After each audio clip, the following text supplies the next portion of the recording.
Bueno, gracias Guillermo, gracias al Instituto por permitirme participar en esta reunión. Vos, Guillermo, me has pedido a mí que yo haga una descripción de los hechos, lo más precisa posible sobre lo que ocurrió en la Argentina antes del 24 de marzo del 76. Eso a mí me recuerda una frase que no se refiere a ese golpe de Estado, sino al primer golpe de Estado exitoso de la Argentina, que fue el del 6 de septiembre del 30, que es una frase que dijo Federico Pinedo. Federico Pinedo sobre el 6 de septiembre dijo: no fue un rayo en un día soleado. Esto quiere decir, no es que un día ocurrió el golpe de Estado, tampoco, ningún golpe de Estado es así, ni siquiera el golpe de Estado del 18 de Brumario tampoco fue un hecho inesperado. Por eso vale la pena ver qué ocurría en el mundo y en la Argentina antes de marzo del 76. Bueno, en primer lugar yo diría que hay que tener en cuenta el contexto de la Guerra Fría, porque si uno analiza la Argentina aisladamente al menos es insuficiente. En ese contexto, la Revolución Cubana es decisiva para todo el continente, ¿no? Para toda la región.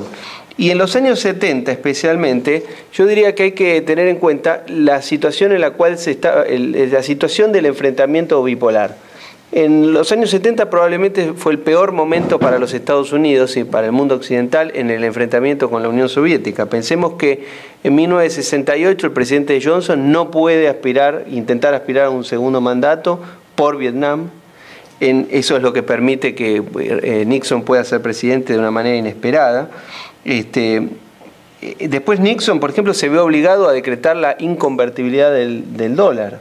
Los Estados Unidos entran en una zona de recesión económica importante, de alta inflación, que se ve afectada por el shock petrolero del 73, por el primer shock petrolero. Aparece Watergate, el desastre de la situación que genera eso para los Estados Unidos, y la derrota en Vietnam. En ese esquema, la región sudamericana tiene todos gobiernos militares o pasa a haber golpes militares. Entonces yo analizaría qué es lo que ocurrió, como vos bien decías, el terrorismo, cómo empieza a surgir en la Argentina durante esos años. Bueno, estamos en el gobierno, hay una dictadura militar, la que va de 1966 al 76, es una dictadura que tiene un gobierno que intenta, el primer gobierno es el del general Onganía, pero para no entrar en detalles, es un gobierno que intenta una política de la no política, y habla de que no hay plazos políticos. Interviene a las universidades y crea un clima cultural que se vuelve, yo diría, insoportable, a pesar de que la economía creció enormemente en esos años. La economía en los años de Onganía, del 66 al 70, crecía al 6, 7, 8% anual. Pero en ese esquema hay una contradicción total entre una sociedad que va reclamando apertura cultural y un gobierno que es cada vez más cerrado. En ese contexto ocurren las protestas que hay en el mundo, en Estados Unidos especialmente por la guerra de Vietnam, el asesinato de Martin Luther King, de Robert Kennedy, que era precandidato a presidente, estalla el Mayo francés, las protestas en México. Ahí también estalla en ese año 68, que marca esa generación, estalla la crisis checoslovaca, en la cual la Unión Soviética invade el país, y eso hace que eso genere una reacción muy contraria en la imagen del mundo soviético.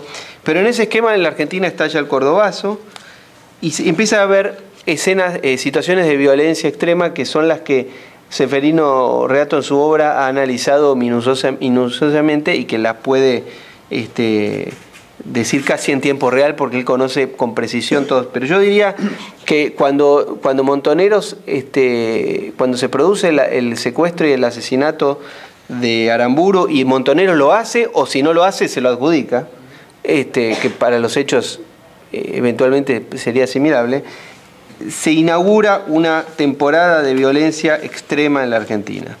Ustedes saben que Firmenich después dio reportajes, por ejemplo, en los cuales, por ejemplo, en la revista Causa Peronista en el año 74, en el cual él cuenta todo, él y Norma Rostito cuentan cómo hicieron la operación. No voy a leerlo porque es extremadamente largo. Después ellos dijeron que quizás lo tendrían que haber matado a Rojas, pero eso es un tema muy argentino que yo creo que no vale la pena entrar en eso. Bueno, en esos momentos finalmente triunfa en Chile la Unión Popular y Salvador Allende consigue la presidencia que había intentado en el 64 y llega en el 70. Pero fíjense, el tema chileno tiene una importancia regional enorme porque es un gobierno socialista, pero que empieza a girar ya a la izquierda extrema, porque si yo mal no tengo información equivocada, la Unión Popular ya tenía una propuesta bastante cercana al comunismo. Si bien no era el Partido Comunista, empieza a hacer nacionalizaciones extremas y demás. Pero fíjense que escribió Andrei Gromyko, que fue 30 años canciller soviético.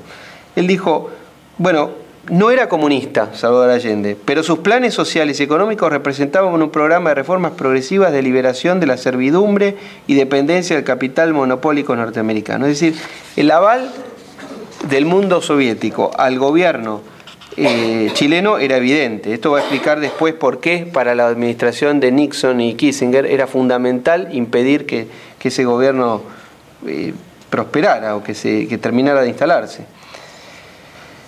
Ahora, mientras tanto, el proceso político argentino está el hecho de Perón. ¿Qué se hace con Perón? Y Perón tiene una actitud permanentemente contradictoria en esto, porque por un lado alienta las formaciones especiales y el terrorismo, digamos, el uso del terror para llegar al gobierno, pero una vez que llega el peronismo al poder en mayo del 73, bueno, Perón ya no puede, no es lo mismo que hagan que el terrorismo se utilice contra una dictadura que contra un gobierno constitucional. Ahora, Perón tuvo, así como tuvo grandes logros en la historia argentina, tuvo cosas que también hay que cuestionarlas, porque, por ejemplo, en febrero del 71, Perón dice en Madrid: tenemos una juventud maravillosa, que todos los días está dando muestras inequívocas de su capacidad y grandeza.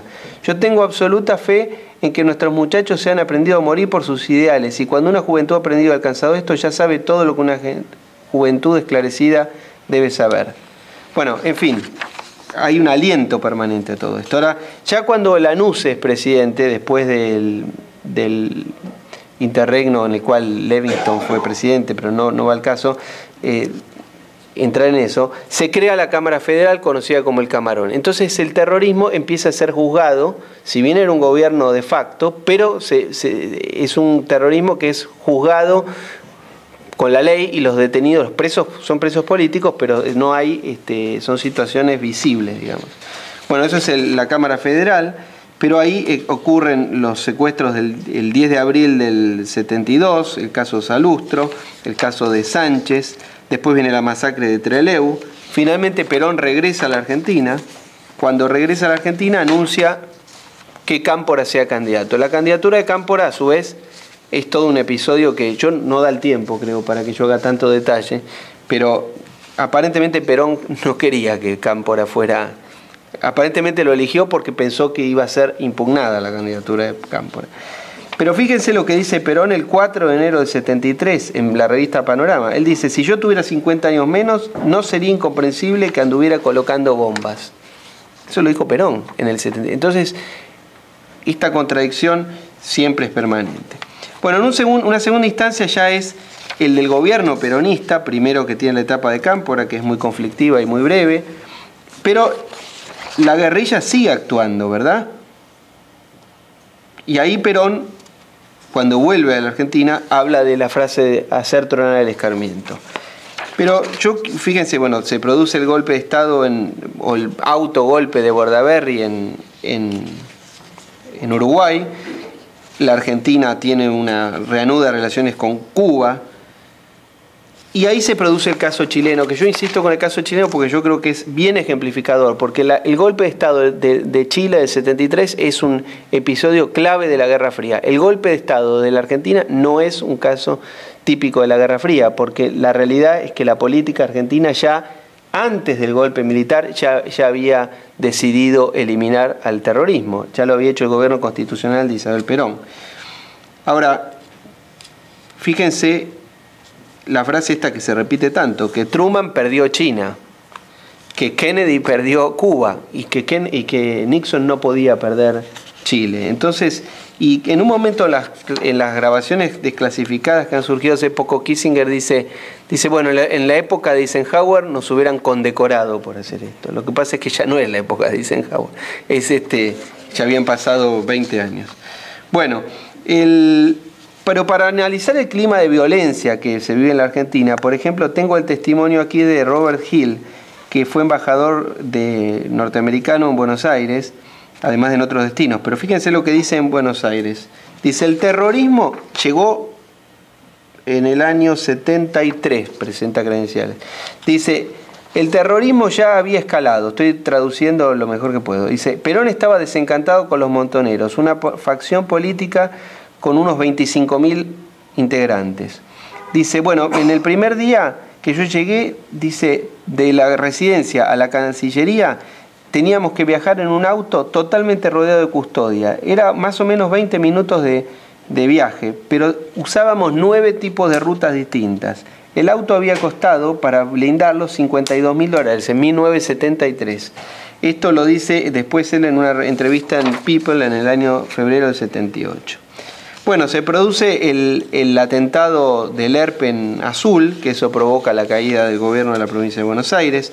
A su vez, el peronismo estaba totalmente dividido, había un sector del peronismo que había ganado gobernaciones importantes, como la de Buenos Aires, la de Mendoza, la de Córdoba y varias más, la de Santa Cruz, si no me equivoco, que había, con Zepernik, que estaba infiltrada por la izquierda, razón por la cual cuando matan a Rucci, cosa que ha analizado extraordinariamente bien Seferino Reato en uno de sus libros, bueno, el asesinato de Rucci es casi un hecho de terrorismo de Estado, porque lo perpetran integrantes de una asociación terrorista que cuenta con recursos del Estado, porque cuenta con nada más ni nada menos que la gobernación de la provincia de Buenos Aires. A la fecha del 25 de septiembre del 73, si no me equivoco, es el día que lo matan a Rucci, 2 días después de la elección.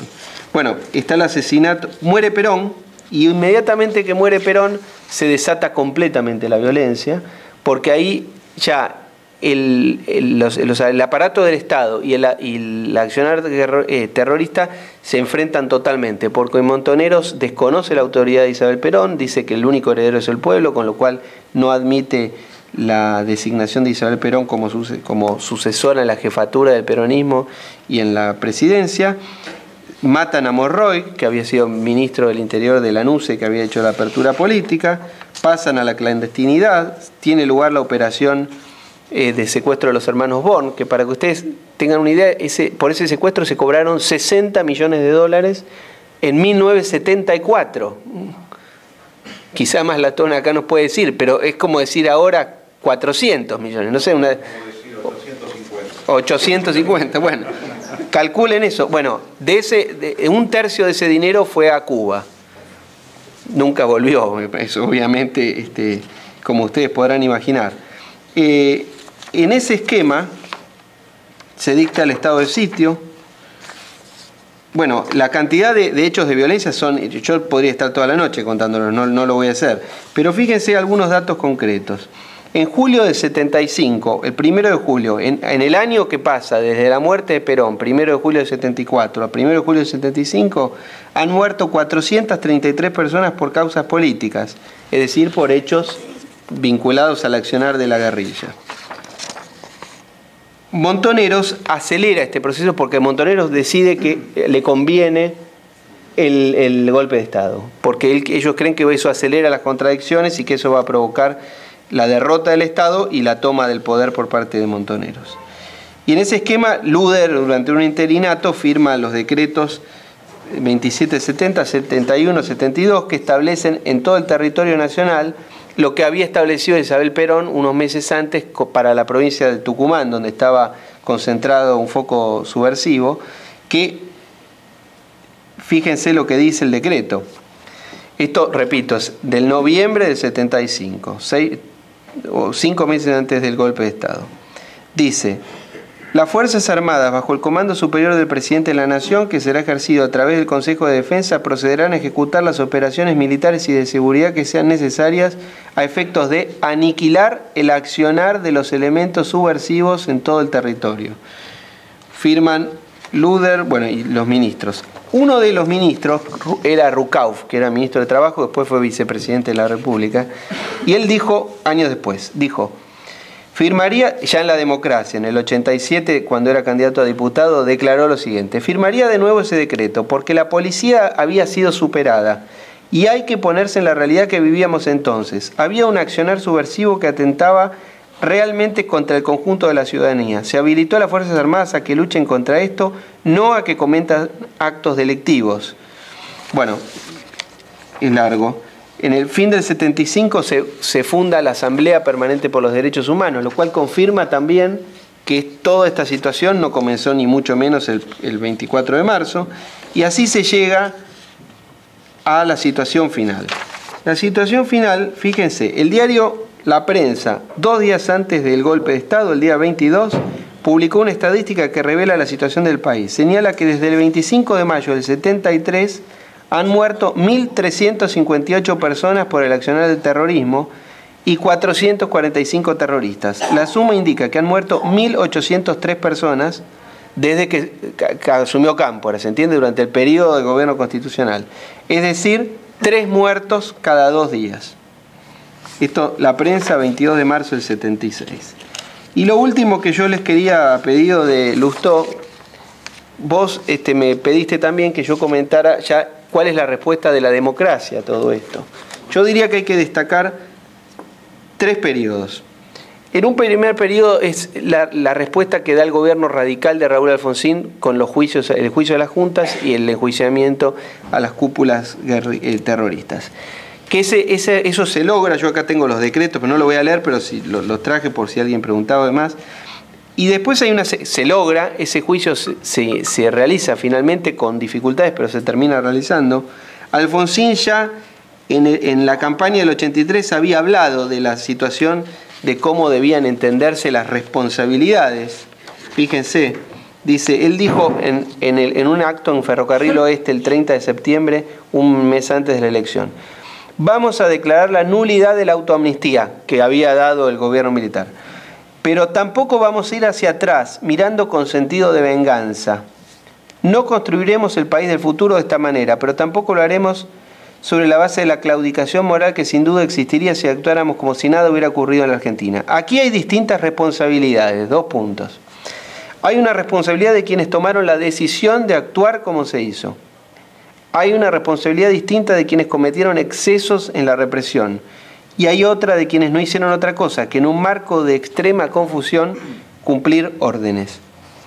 Bueno, ustedes saben que da para un seminario en sí mismo la forma que se hizo todo el enjuiciamiento, porque el enjuiciamiento, el problema que tenía es que en general se arranca de abajo hacia arriba y acá se quería arrancar de arriba hacia abajo, es muy largo de explicar, pero toda esa situación llevó a la cantidad de presentaciones que había que no se terminaban de cerrar nunca. Ahí se presenta el informe de la CONADEP que recepta la llamada teoría de los 2 demonios. En 9 de diciembre del 85 es el famoso, la sentencia del juicio de las juntas, que es un caso bastante único en el mundo, porque por ejemplo en Sudáfrica no hubo, se lo puede comparar eventualmente con Nuremberg. Pero después hay una segunda etapa, que es cuando la democracia se ve amenazada por los intentos de golpes de Estado de los años 87 al 90, que atentan contra el gobierno de Alfonsín y contra el gobierno de Menem. Ahí la democracia argentina, los presidentes de Alfonsín y Menem, reaccionaron dando las leyes de obediencia debida, punto final, y después Menem las 2 tandas de indultos que, dicho sea, yo entiendo que fueron aceptados por la sociedad, pese a que había gente que no estaba de acuerdo, pero fueron situaciones que fueron asimiladas por la sociedad en pos de la reconciliación y la paz nacional. Ahora, hay un año que es un año bisagra, que vos sabés bien este tema, que es el año 98. Ya esto es un tema más reciente, y con esto yo terminaría. En el año 98 hay 2 o 3 elementos que son muy importantes. Uno es un tema universal, que es el caso Pinochet. Pero antes del caso Pinochet, el 25 de marzo del 98, el Senado de la Nación, recuerdo que el Senado en ese momento tenía mayoría justicialista, en el año, siempre la tuvo, pero en el 98 tenía una mayoría que se podría decir hoy menemista, y una minoría radical. Pero vota, no tengo el número de votos, pero la derogación de las leyes de obediencia debida y punto final, que ya había sido aprobada por diputados. Esto es un punto importante porque se discutió mucho en ese momento, porque es decir, se deroga una ley que tiene efectos, digamos que no tiene efectos, porque los efectos de una derogación de una ley no pueden perjudicar la situación que benefició al procesado, al imputado o al condenado por el principio de la ley penal más benigna. Fíjense lo que dijo el fiscal Moreno Campo, que no es un hombre de derecha ni nada, pero dice: no entiendo para qué lo hicieron. Desde el punto de vista jurídico no tiene ningún sentido haber derogado las leyes. La única vía para que la justicia investigue los crímenes de la dictadura es que un juez nacional aplique el derecho internacional, como lo hace el juez Garzón. Y acá viene el caso Pinochet. Porque en ese año, en julio del 98, se aprobó el Tratado de Roma de creación de la Corte Penal Internacional. Y la Argentina firmó ese tratado yo creo que bien, porque el tratado establece claramente que es de aquí en adelante.